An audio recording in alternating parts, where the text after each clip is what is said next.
This is my NXT review, and I would say just that NXT sometimes does feel like a fever dream because you have who would have imagined that a face DIY will return to NXT and they will confront a heel Trick Williams who is the NXT champion and have Carmelo Hayes who is a heel come back in favor of Trick Williams, a guy who he had like who was the last feud that he had in NXT before going to the main roster.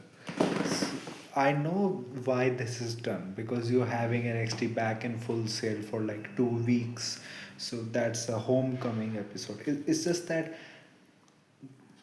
you kind of get why this kind of booking like is acceptable and why is it acceptable on shows like NXT because it's the third brand, the developmental show. And apart from that, you also had Rhea, Tiffany, and Stephanie come back to challenge the Fatal Influence to a six-woman tag, which also is like a fever dream. Like, when was the last time we saw Rhea Ripley on NXT television? Even Tiffany Stratton, like Stephanie just went to the main roster.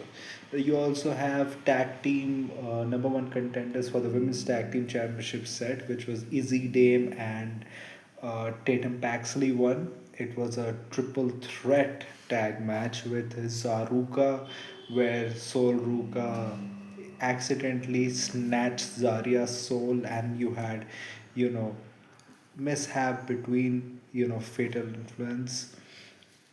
Apart from that, on the show, you had Josh Briggs defeating Javon Evans. You can say it was with cheating, but he did, and I think that's fine. They're setting up challenges for Oba next after Ricky Saints. And you had Ethan Page and Tavion Heights in a good flag match, I would say. And after that, you had Tyler Breeze returning, where he took a selfie with Ethan Page wrapped up in like a Canadian flag, I think, and he's gonna face Ethan Page for the North American Championship next week on NXT as well. So I would say overall the show was fine. I mean, it was nothing special. Also, but like the culling one, and also what happened with the tag team championship was defended accidentally.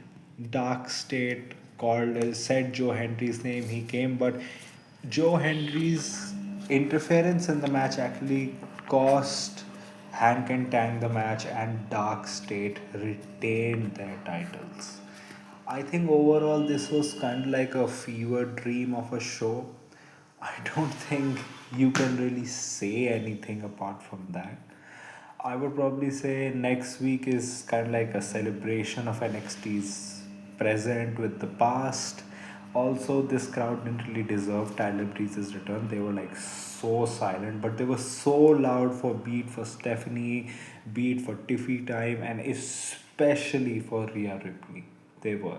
One thing that they have to do is that they have to get on with the Zaruka betrayal. It kind of feels like this has been going on for months because also you have made the speed title one of your main titles. That title is going to get defended on NXT PLE, so you should probably give the North American Women's Championship to someone so that it can be a proper division too. And if they have the women's speed championship, like what will happen with the male speed championship? Like what El Grande Americano was the last speed champion.